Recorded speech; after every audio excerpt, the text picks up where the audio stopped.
So what is going on, guys, and welcome back to episode number 6 of the QPR career mode.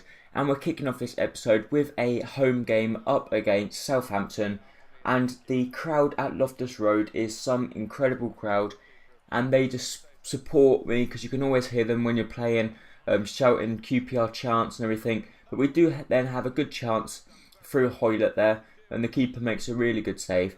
Traore puts a lovely ball in the box, and Akura gets up well, but unfortunately they do clear it off the line. But Hoylett plays a lovely ball to Granero, Granero to Tarat, Tarat plays a nice ball to Ramsey, Ramsey goes back, cuts back inside on his left foot, left-footed shot, hits the keeper, comes out to Benzia, and Benzia slots that into back of net. 38 minutes are gone, and Benzia picked up our first goal of this game, and hopefully that will lead us on to the winning of this game. Actually, they did actually make a brilliant save, the keeper, and Benzia does well to get enough power on that shot just to beat the keeper on the on-rushing save. Rodriguez does get a chance there straight after we had scored, or just before half-time. They then go and score and bring themselves back onto level terms, and unfortunately Okoro's tackle was a little bit too late by the time he had already gone past, but Hoylett was through. 54 minutes, could he keep his cool? Yes, he could. But absolutely wonderful shot with his left foot into the back of the net with an absolutely beautiful shot. This time leaving the keeper with no chance whatsoever to even get knee to that. As you see from the replay, he tucked it right into the corner of the net, and it had a lot of power behind it as well. So, straight from the kickoff, Southampton did then go on the attack straight away through Cork. Cork plays a nice ball to Rodriguez. Rodriguez back to, or tries to play it back to Cork. He does then play it out to Lallana. Lallana to Rodriguez, but Julio Cesar makes a very good save there to prevent them from going 2-2.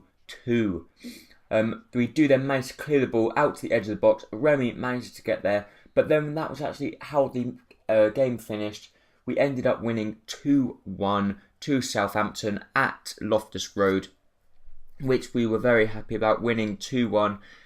Even though Southampton aren't the best of teams, they are still got some quality players, and one player that I would love to sign would be not Jay Rodriguez, Ramirez. Gaston Ramirez is one class player. Anyway, we did then have a very hard game up against Everton, and Everton were 7th in the league at this stage when we played them, and we were all over them right at the start. We did not let them have time to breathe whatsoever. Akore does well to try and get his head onto that, but they do manage to get the ball clear. But Remy cuts back inside on his right foot, and Tim Howard with a very good save from close range there. Traore puts another good ball in the box. Akore tries to get up but couldn't. Remy then gets the ball, but unfortunately nothing come from that corner. But here's some sloppy play from Everton. Tarat wins the ball back. Ramsey gets the ball, cuts back inside with some lovely dribbling skills. Has a good shot, but unfortunately gets deflected. And as you see there, Tim Howard unfortunately couldn't keep the ball in for them. Samba tries to get to the top. Ramsey has a very good shot, which then powers over the bar. And Ramsey has been in inspired form. So has Benzia, as you can see there. But Ramsey here plays a lovely ball to Fabio. Fabio unfortunately can't get it to him first time, but gets it to Benzia the second time. Benzia cuts inside on his left foot. What a shot. Left foot into the back of the net. 40th minute, 1-0 up against Everton. So, we were at Loftus Road, and like I was saying before, I, for some reason, play brilliantly at Loftus Road. I don't think I've been beaten at Loftus Road so far at the moment, but let's not count our chickens at the moment. But Everton do go on the attack straight away through Osman. Osman plays it to Pina. Pina plays it to Neville. Neville to Jelavic. Jelavic with a lovely ball through to Osman. Osman leaves my defender for dead. Plays it to Jelavic and puts it into the back of net. 44th minute. Our lead only lasted 4 minutes, which wasn't the best. Because as you know what I'm like, I am always awful. Straight away after I score, I always concede. But Remy here plays a lovely ball to Hoylett. Hoylett does well to get away from the defender, Hibbert, and slots that, or tries to, but Benzia with an absolutely amazing volley there with his right foot into the roof of the net. I thought he had completely scuffed that. I thought that it was a shit effort, to be honest. But if you actually look at it from this angle, it was such good that he actually even managed to get there with his right foot, and he managed to power that into the top of the roof of the net. We did then get another chance through Benzia, but unfortunately Benzia got a little bit frustrated and slide tackled the defender from behind, and he left the referee with no choice whatsoever but to send Yassine Benzia off the field. And actually that was how the game finished, so it finished on a little sour note. But anyway, Benzia gets 2 goals and then gets sent off, but he still got an amazing 9.1 rating. And actually we did have to change up the squad there for the game up against Sheffield United, because Benzia, obviously, as you know, can't play in this game because he got suspended. But it was in the Capital One Cup, and we were hoping to try and make amends and try and beat this Sheffield United side. So, could we do it? We then decided we had to make some substitutions because of fitness levels. Mbia come on, but also Mbia is one class player. I'd like to play him more, but the thing is, Granero plays in his place, and Granero is such a good player as well. But actually, the Sheffield United with an absolutely delightful ball out wide to their Flynn out on the wide. I just can't get my words out today. Anyway, Julio Cesar makes a very good save there, manages to tip the ball away from the head of Kitson, and Sean Wright-Phillips comes inside, but unfortunately can only hit the post. I don't know whether the keeper got a touch on it, but Tarap comes inside on his left foot, and Tarap gets the goal for us in the 35th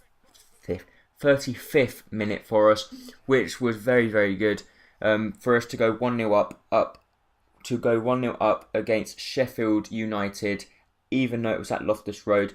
And we did actually have 3 consecutive games at Loftus Road. We had the Southampton game, the Everton game, and now the Sheffield United game. So this episode is all home games, and you probably guessed that from the title.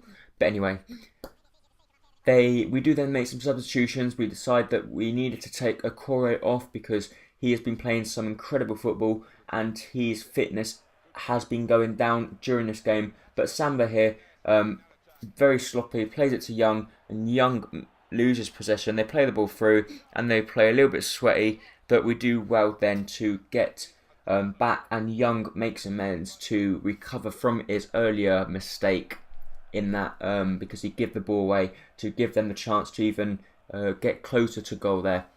So from the corner, they did put a ball in from Murphy. Murphy puts the ball in the box. He plays a short one to Robson. Robson puts a nice ball into Valdez, and unfortunately that guy was in the back post unmarked. I thought it was offside at first, but then from the replay, I did believe I saw someone that was playing him onside, and it was in the 84th minute, which was pretty. I was pretty gutted, to be honest. And that was actually how the game finished.